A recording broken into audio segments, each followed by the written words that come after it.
Okay, so welcome to yet another Thursday night webinar for MIU Alumni MIU Alumni Office sponsoring these talks. Tonight we have an interview with Risë Karns Stokstad, happens to be my wife and wonderful advisor and mentor in many ways. And also the one person keeping me from decaying into aged infirmity,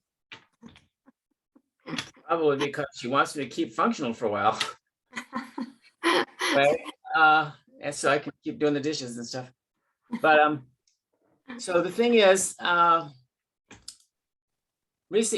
is a graduate of MIU. Well, not a graduate. She took several years at MIU. Then she got a degree from the University of Iowa, an MFA. And she took quite a lot of classes, Ayurveda and classes, and we'll get into all that. Music, a lot of music classes. Some of them were the same class over and over and over and over and over, but whatever, that's what they're doing back in the early days.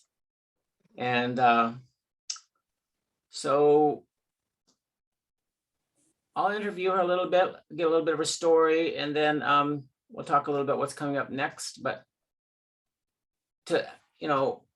we thought about having Risë give a talk. We thought maybe it would be a little more fun to do an interview format. So I thought I'd start by asking Risë,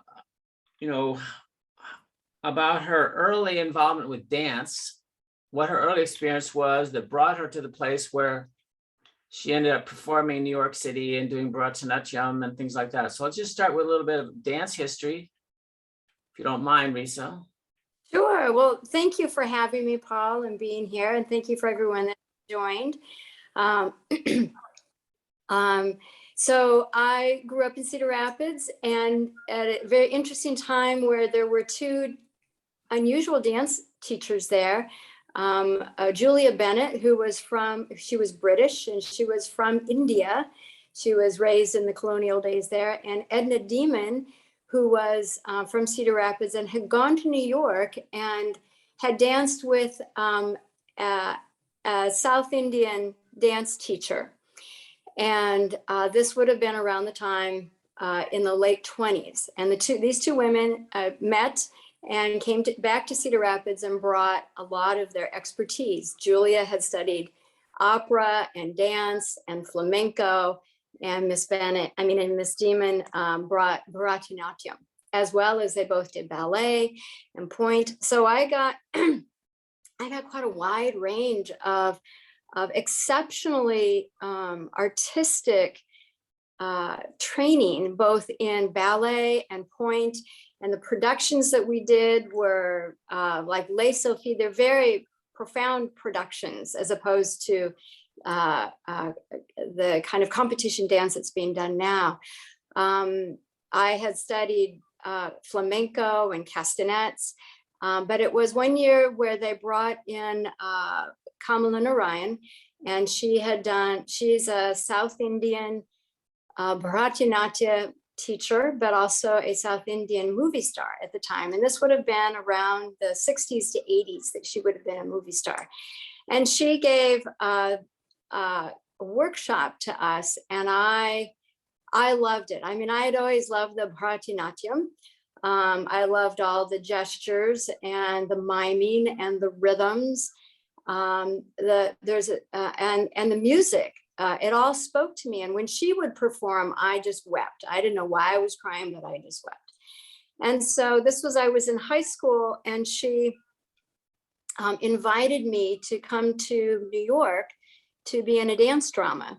And she would be, it was a dance drama called Kuravanji. She was the fortune teller, and I was the heroine, who was Mohanavali. And this was a dance drama of how Mohanavali falls in love with Krishna.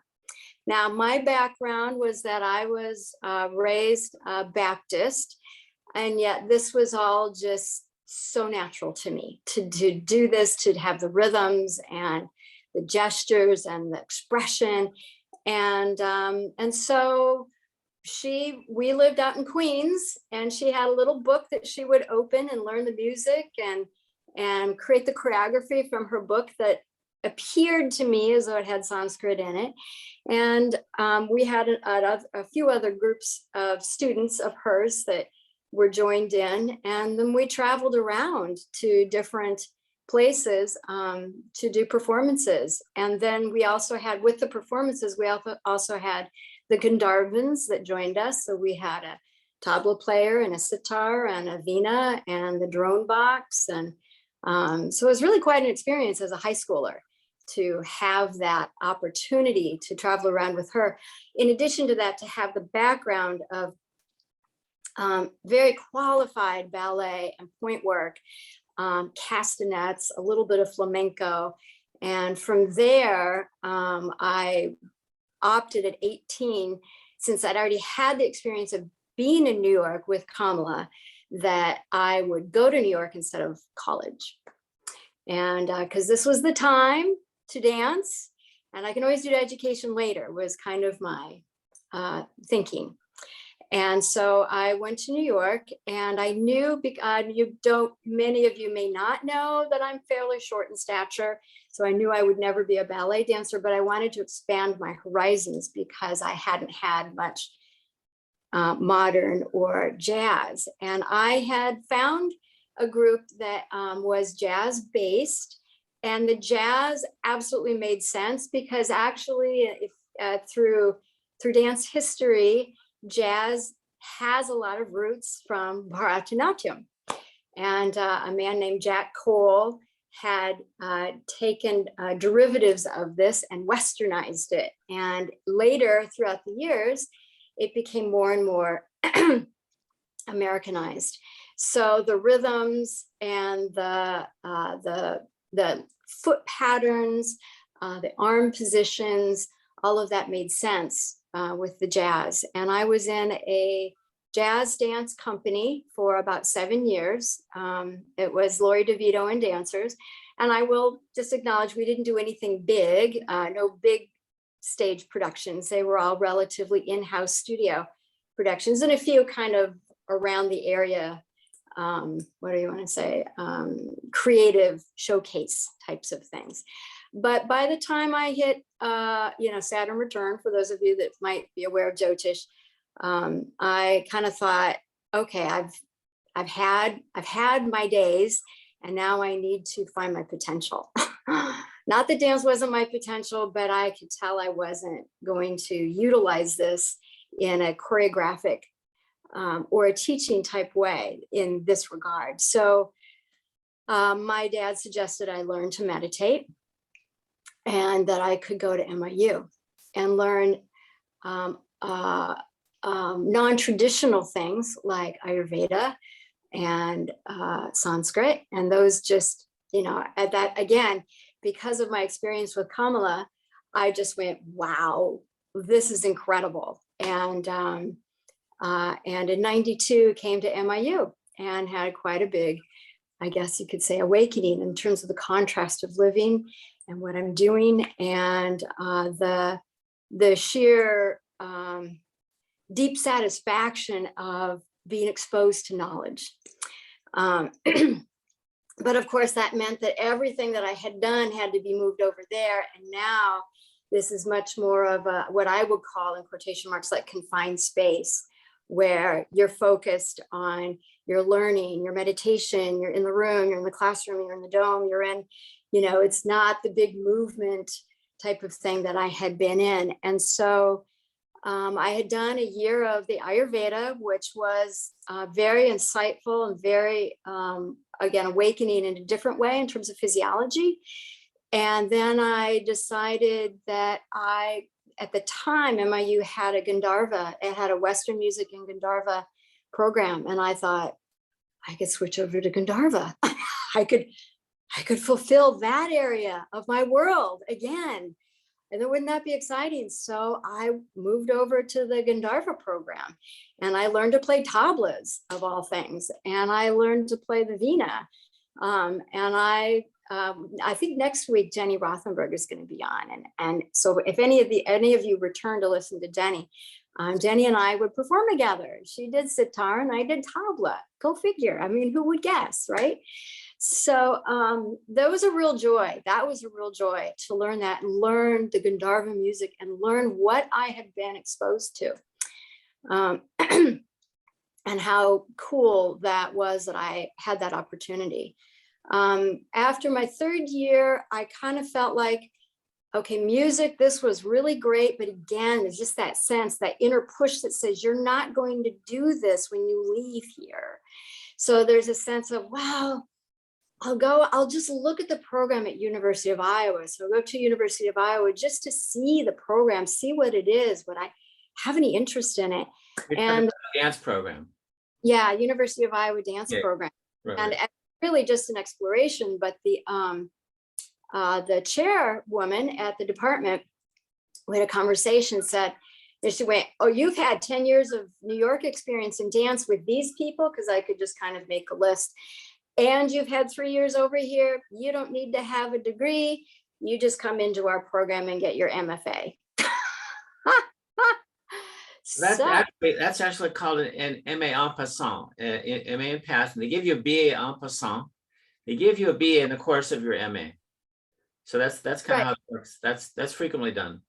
Yes, so I did complete that. Now I'm going to I do have my MFA in choreography. I chose it to do in performance because I've already done plenty of performing. So I did it in choreography, and that was actually, I would say that was a wish fulfillment. And the advantage to that program for me was that I learned to create a lot of structure around movement, where before it was all about expression. You're going to choreograph, you're going to express, you're going to take a piece of music. It was all right. But this was much more academic, understanding what you're doing, having a layout, have structure, prepare to teach courses and write up syllabi and grade. I mean, it was like, wow, that was, I never thought that would mix with the whole dance and physiology type of experience. Now I'm going to back up here. When I was in New York, and that time period was 1982 to 1992, I started to take Pilates lessons in about 83. I had kind of chronic back pain, and it's kind of odd to think that a dancer would have chronic back pain, but I did.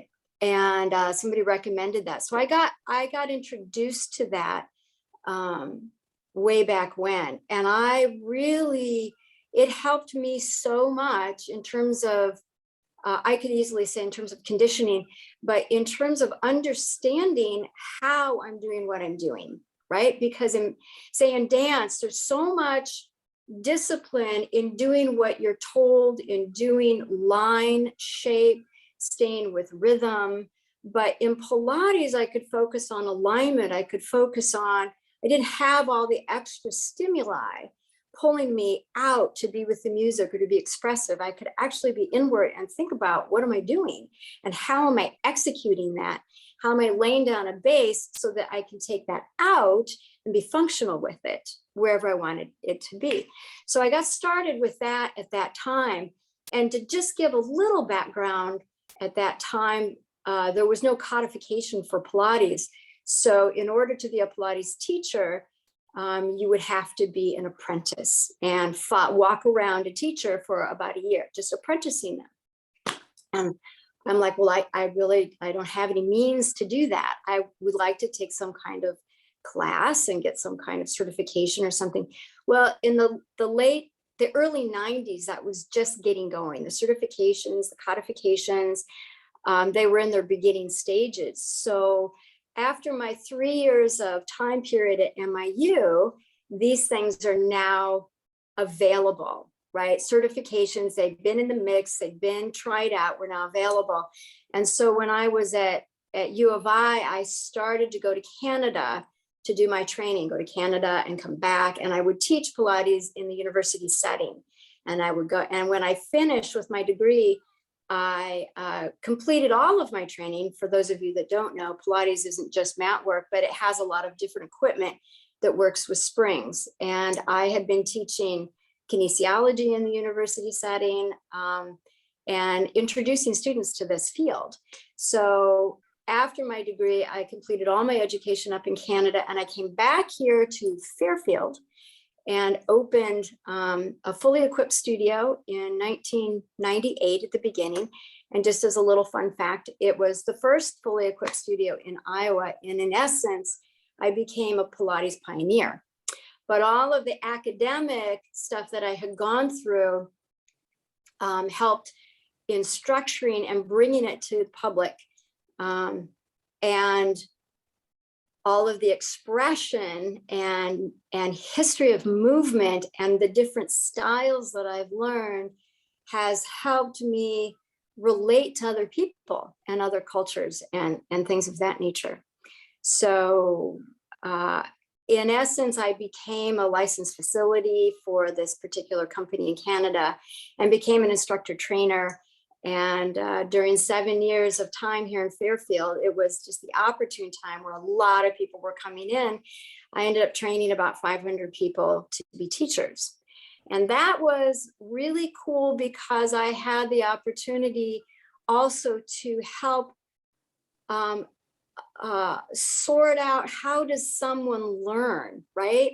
And it's not just learn, there's so many different topics of learning, and there's 8 different intelligences. But to learn movement, to learn, there's a lot about learning about yourself in order to understand about learning movement. And so, and then training people to teach that and be that kind of a guide for another person. To me, I feel really grateful for having been in that position. So that's kind of the basis that I can come to you today with either answering some questions, or I have some cool things that I actually wanted to share about. We have the title of Aging Body, the Can-Do Space. It's like from basically for about 25 years, watching people move, watching people age, what happens to them. So. Cool. Well, you took all my interview questions. That's great, but I do have one question before you go into your material, and that is, why do you think it is? I mean, a lot of dancers have moved into Pilates professionally. What is it about dance that empowered, that dancers found a home in Pilates, and why, and how is it that experience of a dancer going to Pilates makes so much sense for them? I know they moved away from their career, they need something else to do professionally, all that. But what is it about Pilates itself and that core stability, all that core work on the core, that appeals to dancers so much? I think for a lot of dancers, moving into Pilates is first, as you said, an opportunity to interface with the public and have a profession. That's the very first thing. And movement is an area that is, it's an intelligence that it's a spatial intelligence that is allowed a venue. But the other part is that with Pilates, which would be different from physical therapy, let's just do like a very generalized comparison. Physical therapy is designed for diagnosis, and it's designed to be more localized in terms of rehabbing more of an area of locality. And for a dancer, there's a holistic experience, right? And the experience is very much of line and shape and spatial awareness. And so you can't just localize an area. And so in essence, Pilates allows the individual to interface with another person into a holistic experience, right? So like if I'm working with somebody and we're working out something on the foot, I don't just go to the foot and that's it. It's like, well, we're going to travel up the leg, we're going to travel into the hip. We want to find the core and radiate out. And then I'm looking at I'm looking kind of emotionally and mentally to restore the person, even though that's not necessarily part of Pilates. But you end up doing some of that naturally, right? Naturally you do, because you're there as a guide and to empower the individual. And I think that that's what is attractive for a dancer to move into this field, is the understanding of anatomy and kinesiology, and to create a larger experience for the individual that's holistic. So thanks for that. And Nicole's actually jumped in with something I forgot to mention, and that is, if you have questions, stick them in the chat. I'm going to read Nicole's chat question, unless you can see it yourself. it says, did you notice that more dance programs are starting to include, do you notice that more dance programs are starting to include cross-training in areas like Pilates, nutrition, yoga, mental health, etc.? I mean, are you seeing, more programs doing that kind of training? Well, I think that's an excellent question, Nicole. And where I was in the MFA program at U of I in 1995 to 7, this kind of somatics material, it was, at that time it was classified as somatics. So it was like Pilates and Feldenkrais and Alexander. And at that time, yoga wasn't big. Oddly, in the dance program, Pilates was bigger than yoga. And they had wanted me to come in and be that person, but I didn't want to work in an academic university setting. And so, but after me, that's what I saw. They had brought in a person that could fill those roles. And so, wow, if you're saying they're getting into mental health, I'm like, yeah, I think that's fabulous. I'm not up. It's kind of, I'm out of the loop of that. But I think there's so much need for that to create a bridge. Mm-hmm. So didn't want to get you off track. You have a concept called spatial reasoning. Is that what you wanted to talk about next, or? Yeah, I mean, I just keep researching things because working with people really inspires me. I'm just going to say that I have, like I mentioned, I've worked with people for 25 years. I have some people that have been with me for at least 15, maybe 20 years too. So I've seen them move through a lot of years, and people inspire me. It inspires me. How did they learn? Where do they get stuck? Where are their resistances? The fundamental thing is there is improvement available at any age. I mean, I'd love to tell stories. I used to have one when I worked in Cedar Rapids. I had a woman who was in her 80s, and she had non-smoking lung cancer and had one lung taken out. And there was on one hand, you kind of go, well, how much can I do with her? But we did just basic things, and we did stretching, and she wanted to work on her breathing, and she made a lot of progress. And I'm going to say that opened my eyes, like, wow, we can make so much progress at any age. The only thing is getting in and doing it, right? That's the only thing. And so as I said, I get inspired to research and learn new things. I came across just recently a phrase that's called spatial reasoning. And I thought, well, that's cool. And I started reading the article, and I did a little bit of research on it.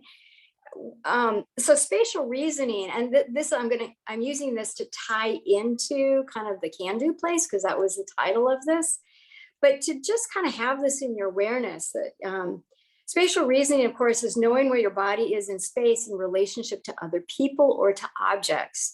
And it involves the ability to respond to a change in position from those objects. And so in a way, it's what we would call that spatial intelligence.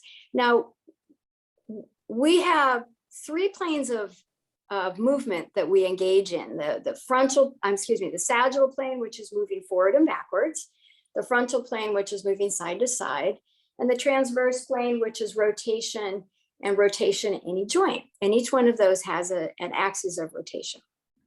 Okay, so that gives kind of a 3-dimensional field of movement that creates line and awareness, either forward or backwards. We have levels of space, like in choreography, you work on levels. You have a low level, a mid level, and a high level. Well, our spatial reasoning, we are constantly kind of adjusting what I would call the planning and organizing of where we are in space and how close to an object or far away from an object that you are. And the article had said that it's in the part of the brain, the hippocampus, that manages the hippocampus and the frontal lobe, not the executive functioning, but the frontal lobe that manages this spatial reasoning. And it's also, those areas of the brain are also tied into memory. And for somebody with Alzheimer's, the hippocampus shrinks. And so their movement starts to shrink. Like if you look at somebody that's aging, usually they come into more of a flex pattern. Their gait starts to get slower, not just slower in terms of tempo, but in terms of like no longer the long striding gait, just a slower, narrower gait. There's less rotation. You know, their whole movement expression, that to me is expression, shrinks. And so that's what made me kind of twirl around about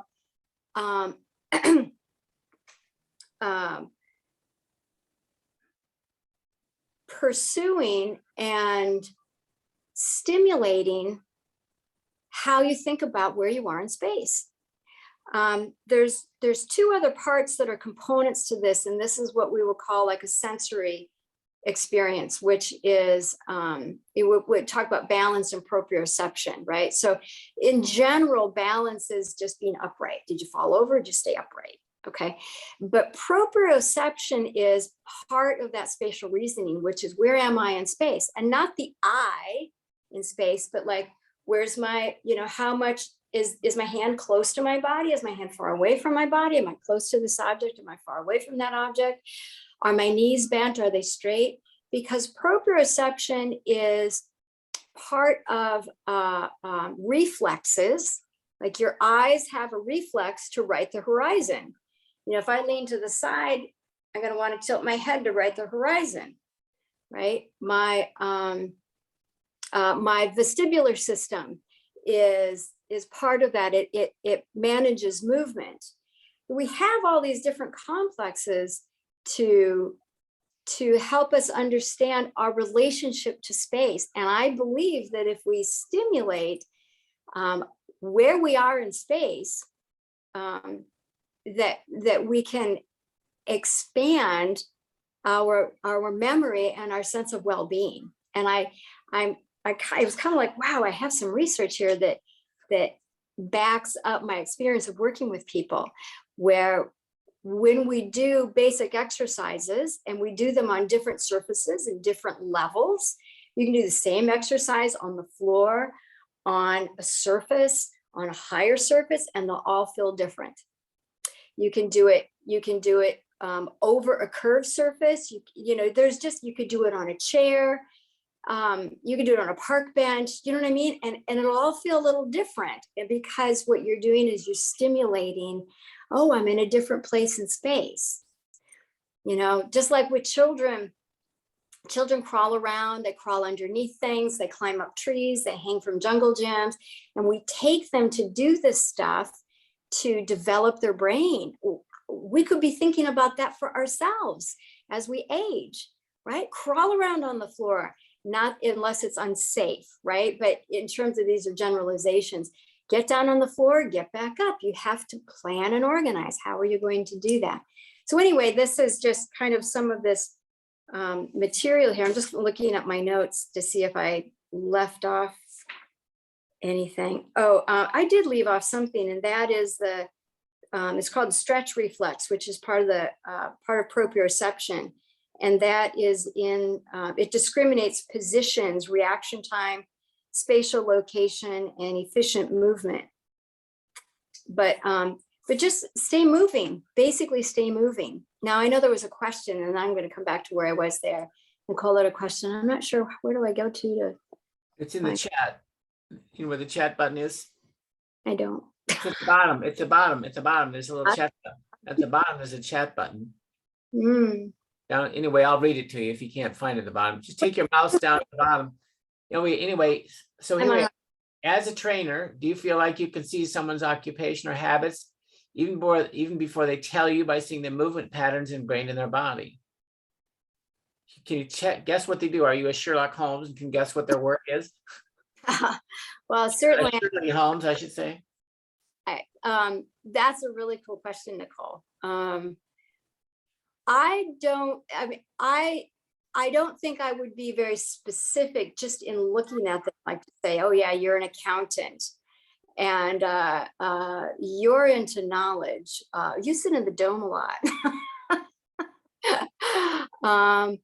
You're a musician. I don't have that degree. I think what I do is I just wait for them to tell me where their primary experience is and what they do, and then look for the patterns in their body. Because there's functional postural analysis, there's static postural analysis and functional postural analysis. And in general, when you go through training, you go through training on the static. But then you need to have enough experience as you watch someone move to find out that that static postural balance, postural analysis didn't hold true in various planes of space.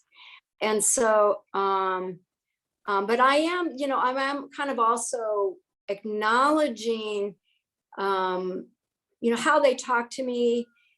It's not about me, but it's how they talk, how they reflect on themselves. And I guess this is one of those places where I go to the can-do place, because in general, like as a trainer, if I'm asking, responding to your question that way, they're coming to me and they're vulnerable in some capacity. And usually they come with some kind of negative thought process about themselves, and usually about how they move, which is how they view themselves. And so I sit with a lot of neutrality. I don't have really any judgment on that, but I'm looking for their resistances and helping them find a safe space within that resistance, so that we move into what I call the can-do space, which from a trainer's perspective is like an assessment process. And I'm looking to see what can they do and what is their tolerance level, right? I'm going to take them into something that they can do and can execute well, within the scope of where they are, right? And then if we run into resistance, because that could be, any kind of emotional or mental narrative that's going on, then we might stop and just chat, just keep it light. And, and then I might push them just a little bit towards their tolerance. And then one or two more past that tolerance, and see how they respond to that. See how they respond to themselves with that. See how they push back on me with that. And so kind of riding that little edge. I hope I answered your question, didn't get too far off the line there. Okay, we got something to Sabine. It says, it seems to me that children need a lot of movement to get to know their environment, who they are.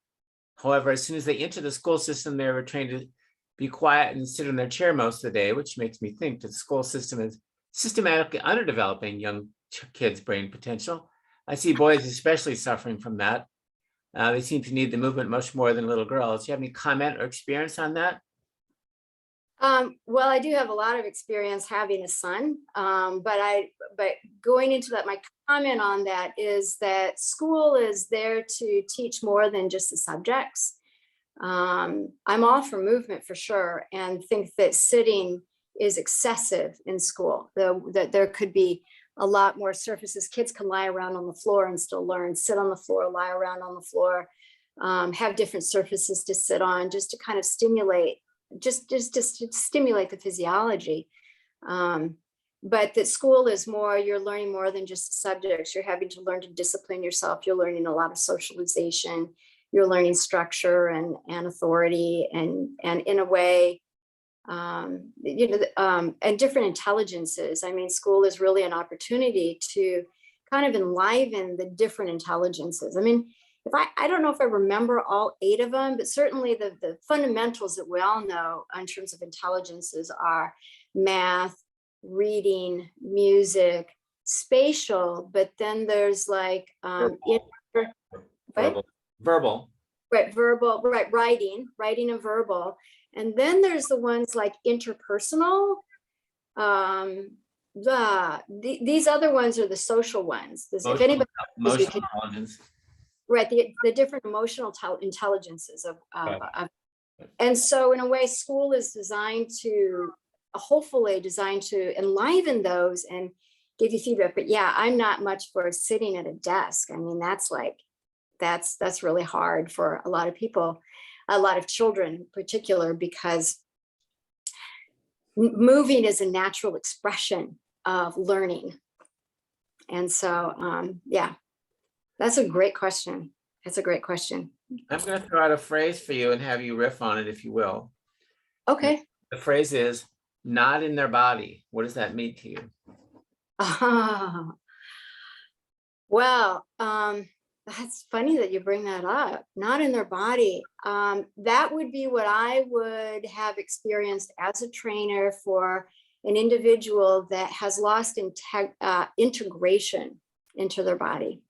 So where that came from, I don't need to know, but they could have gotten a lot of messages in the past, you know, things that people say. They don't realize they're saying, oh, I'm not coordinated, I'm clumsy, I can't learn that, I can't do that, I'm not flexible, I can't balance. There's a lot of I can'ts, and people say them out loud, even though they may not know that. And so it's really a matter of reframing that. And once you reframe a lot of those things, and there's a safe space for them, and they trust the person that's in the room with them, then they start to come back into their body. They can find, you know, things that previously they just couldn't even find the experience in their body. Right, right. I really, again, I'm going back to this deep feeling that we express ourselves through movement. And I mean, it's not just smiling like this, but, you know, we move, we lift, we rotate, we gesture, and, you know, and a lot of times we've either become habituated into not moving because we're looking for something comfortable, or we have had some experience that says you're not supposed to do that. And so, in whatever way that might be, right? And so to me, finding that can-do space, which is, well, what part of this movement can you do? You know, break it down into a unit that is accessible for them to execute, to do, right? And in that doing is that place which I love, which is, I did it. I did it. I mean, how exciting is that? In anything you do, to just go, I did it. I didn't think I could do it. I did it. I did 2 more than I thought I could do. That's great, right? I crawled down to the floor and I got back up. I did it. And so finding that can-do space, to me, is the empowerment. And that can bring somebody back into their body. That can make them feel optimistic about their you know, moving forward, aging, whatever. I can do this, right? And if I can do that, maybe I can do something else. So, so for me, it's just that inspiration of what I call, you know, that can-do space and empowering people. And for me, I think so much of it just really originated from the natural joy of expressing myself through movement. And of course, then the other side of the artistry of line and design and shape and that, but yeah. So here's the other question. Obviously we live in a community with a extreme focus, very beautiful and deep focus on the development of consciousness. But do you have any kind of message for, you know, how for the development of consciousness in terms of your experience? You're dealing with people that are older, they've been doing like a program of self-development for many years. Do you have any reflections regarding the balance of physical and you know, and mental kind of expansion, how they support each other, and how those two priorities need to work hand in hand? I think it's a great question, and it has been a curiosity of mine living here in Fairfield, and having been here in Fairfield during a particular time, then moving out and then bridging. I used to go back and forth between Cedar Rapids and Fairfield. I saw a lot of non-movement. I mean, the thing is, those that engage in deep practices of the transcendental meditation have a brightness. There's a lot of brightness, and yet the physical has just been unattended to. Sometimes. Yeah, it's an interesting thing, and I'm going to say I don't know. I don't really know because again, I'm going to go back to spatial reasoning because I think there's just been less attention on exploring space. There's been a lot of attention on we could say the inner space, expanding space from within. Does it get translated into the physiology? To me, it's like, well, where's the gap? But then I go back and, Marcia set up a program, do your asanas. Well, then I could say, have you been doing your asanas? And a lot of times, let's just say the answer is minimal. And it's kind of like, well, then perhaps the balance needs more attention on the physical, because stretch and joint mobility and muscle tone are actually really needed. And so it's been so from my side, when people come in and they do work, there is always improvement. I can tell you 100% there isn't anybody that doesn't improve when they engage in basically Pilates is like asanas on equipment, right? When we engage in this and we engage in it in a little bit slower, thoughtful way, right? Rather than, okay, I'm just going to get it done because I was told to do, or whatever the motivation was. I don't feel like I like to experience. Perhaps maybe the restriction, maybe the resistance on the inside is some narrative going on. I don't know, if they're doing it on their own, I don't know. So, there's usually something that's in the way. That's all I'm going to say. There's something in the way, and sometimes there's some denial of the physical. I don't want to put attention on the physical. I'm putting attention here. So these are just speculations. I've seen a range. I've seen a range of people that have more physical debility, and I've seen a range of people that are very bright and capable, but in general, less physical activity. And so that just diminishes. Anytime you do less physical activity, it naturally diminishes your capacity to do physical activity. So I think this is maybe like the key question. And I have a question from Diane. I want to get back to Diane's question, but do you have any perspectives? Because obviously we're dealing with aging. It's the force of entropy, and reversal of aging is part of the narrative of the TM movement. But do you have any kind of kinesthetic perspectives or advice on people who are, again, moving into an aging space, an aging population? A lot of your clients are aging. Do you have any advice for them in terms of the kinesthetic component, what they can do to, make aging more graceful or slow that process? Any general comments for them? Sure. Okay. Here, this is what I will call like a principle. And the principle is that we have to introduce something that's challenging or what could be perceived as not comfortable into our daily life. That's the first thing. So there has to be like a balance between comfort and discomfort. So like, let's say, even in our general environment, things are, like chairs, stairs, they're all pretty standard. So we get habituated into, okay, this is where our chair is. This is where this, when I sit down, I know where it's going to be. When I go to the stairs, I know where it's going, how high it's going to be. So we need to change that stuff up. And, or sometimes people sit down and they lean back. Stop leaning back. Sit on the edge of your seat. Kind of like, I don't want to be like a disciplinarian, but like sit on the edge of your seat and have your muscles sit you up. Sit on the floor, sit up on the floor.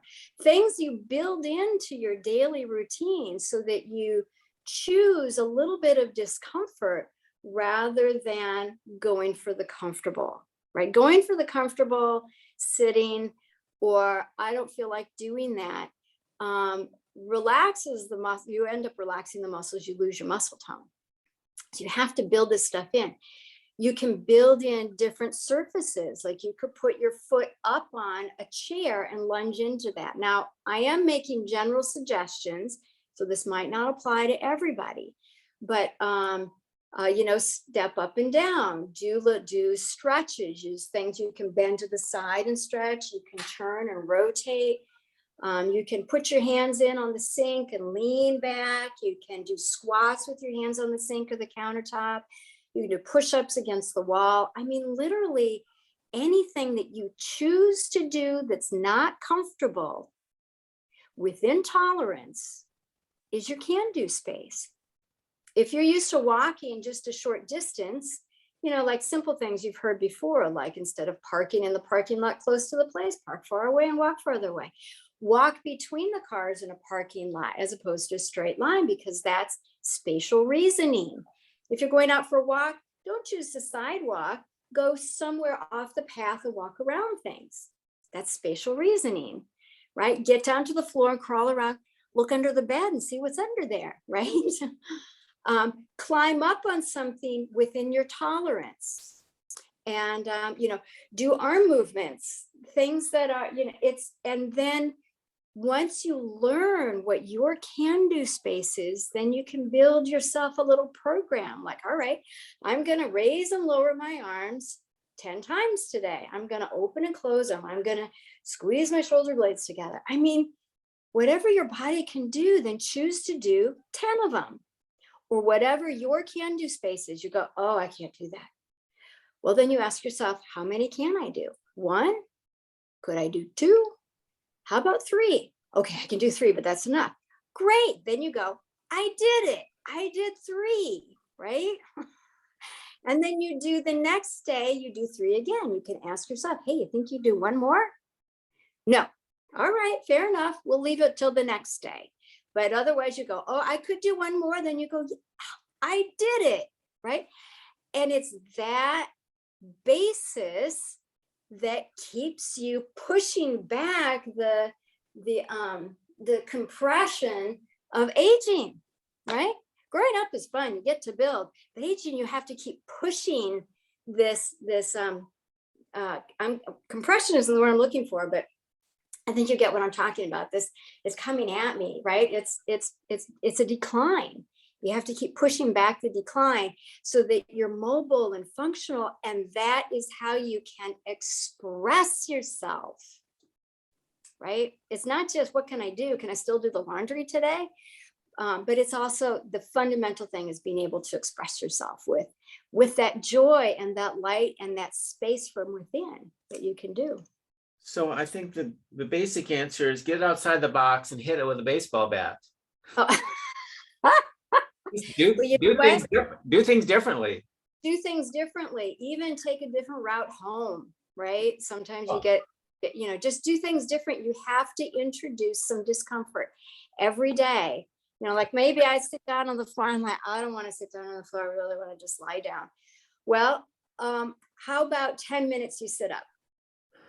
I mean, it's almost like playing a little mind trick with yourself. How about just 10 minutes you sit up? Can you do 10 minutes? Okay, I'll do 10 minutes. And then, you're in it and you don't remember 10 minutes. It's been an hour. And you're like, oh, okay. Wow, check it out. I did it. Walk around with some weights, anything that has a weight. If you can walk around with 10 pounds or 5 pounds or 2 pounds, then decide how many times can I do that back and forth. Like I said, you can create your own little program and then change it up. Grab a band, grab a belt, do some stretches on your legs. It's about being creative and use your environment. I'll just, Paul, I hope you don't mind, when we lived in a place that we're not living at, I had this idea for Paul, because at that time he didn't do stretching and I wanted him to do stretching. I felt that it was needed. And so I thought, well, build it in the environment, right? We had this really low table and he was into it. And we got these Zabuton cushions and that was our dinner table. He had to climb down to the floor and sit on the cushion to eat dinner. And he was into it. It was challenging, but you liked it, right? Yeah, I miss that table. So we got a couple of questions to come in while we enjoyed ourselves. I think that was really a wonderful core message for the evening. Thank you so much. And in general, thank you. And I'm gonna look at some questions. Diane Frank has a question. As a musician, I love the idea of the can-do space. Do you have further advice for musicians?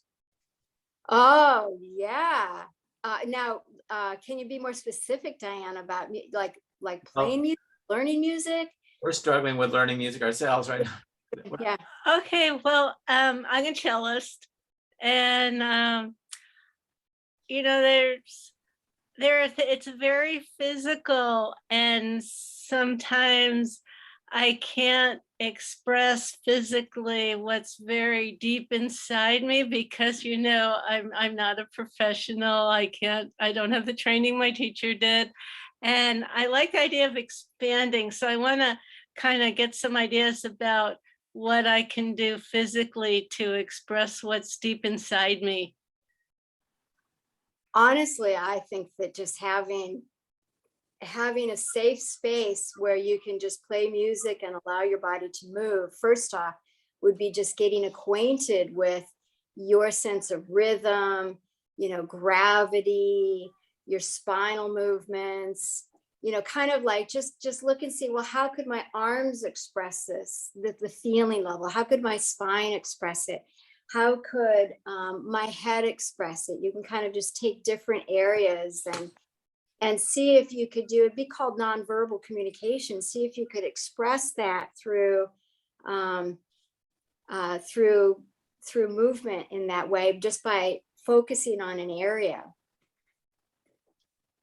Sounds like you're saying do some movement that's not specific to the cello, but allow her to, kinesthetically express like the music with her body, and maybe that would transfer over some fluidity with the instrument. Thank you, Pa. Yes, exactly. Because if you're just doing it with your body, you'll know your sense of rhythm, right? Like the way that something rises and falls and then rotates and then draws back and then has a sharp, like play the music and then feel your body do it so that you have an internalization of that rhythm and the flow. And then you can translate that into an object. That is very, very helpful. I know it. I like the idea of like dancing with my cello. I'm playing Beethoven, but I'm dancing with my cello as I'm playing it. And I think this will maybe help me get out of the classical box as I'm playing classical music. You might try dancing to the song, dancing just with your body first, and see if that translates over into the instrument. Yeah. Love those ideas. Now, Nicole asked another question, and Nicole, by the way, we want to thank you for all your questions these weeks. They're always very insightful, and just thank you so much. Do you recommend your clients to start hanging out with people who are more active so they can increase their movement by association? This doesn't mean she's watching them. You mean that? Oh yeah, your movement. Anyway. It's a great idea. I think it's a wonderful comment. Find somebody that's willing to go on a sideways walk with you, Sideways walk, yeah. Hey, so walk backwards? Sure, let's do that. It's just that kind of, it helps to promote that enthusiasm for doing something different, right? So I'm going to ask a question that might seem a little off the wall, but that's where I get a lot of my questions. Okay, and Rebecca has her hand raised. I don't know. Sorry. What do you got, Rebecca? She's raising her hand. How polite. Okay, just a sec. I'm on the floor. Oh, wow. Good. My daughter, Kenna, who's also on the call, is always telling me to lay down on the floor. It can't be the bed. It has to be the floor. So when you were mentioning that about different levels, I decided, well, I'll do my lay on the floor right now. Right. Laying on the floor is also a wonderful opportunity to just explore rotation. Okay, my knees can go over here. How can I rotate? How does the floor feel on my back? Just kind of that sense where you don't have to accomplish anything. You just can explore, right? I like that. Yeah. Well, Risë, it's nice to see you. It's great to see you, Rebecca. Thanks. My question is, it almost goes without saying, but I wanted to know if you had any comments on that balance. Specifically in Fairfield, we're talking about there's a lot of the rest phase and encouraging the active phase. When you've been teaching and you know, even in Fairfield, different clients, do you find it's part of your scope of practice to encourage people to have a spiritual path if they're just all about, you know, dance without the rest, or a mode of a sport they're passionate about, but they're not making time to rest? Oh, so having the rest part in terms, and in addition to the movement, yeah, I mean, you had a couple things in your question. I mean, the spiritual part is if there's an interest, you know, maybe I'll make suggestions, but that has to come from them. And the rest phase, certainly, yeah, I think I probably don't talk much about it, but when I'm working with someone, I have a sense of their tempo, right? Because in general, there's a lot of different things when you're working with people. You're teaching movement and they can become overwhelmed, you know, with the learning. You know, it's like the way if you're learning music, you're like, or anything, you're just like, okay, I've had enough, I need to rest. And so there's just kind of a natural rest phase that goes with that. And I'll pay attention to that. You get a sense for how quickly people can process or want to accomplish a movement. So I kind of pay attention to that as well. And then there could be times where it's like, all right, we're gonna do some of these slow. Now we're going to increase the tempo. Now we're going to go back to slow, and now we're going to increase the tempo. That would have different muscular emphasis on those things, but it is also part for the person to feel like they can be comfortable because they're comfortable being slow, and then they can have a little bit of discomfort because they know we're not doing that all the time. So did that answer your question? Brilliant teacher. Yeah, I mean, I just know that I can just imagine that your 10 years before you went to Fairfield to school, that you incorporated your meditation along with your busy schedule, and you knew how important that balance was. Oh yeah, that kind of being balance. successful. Oh, yeah. I had it when I had at the U of I, when I had an office, basically a closet. I don't know, they give TAs just closets, you know, as offices.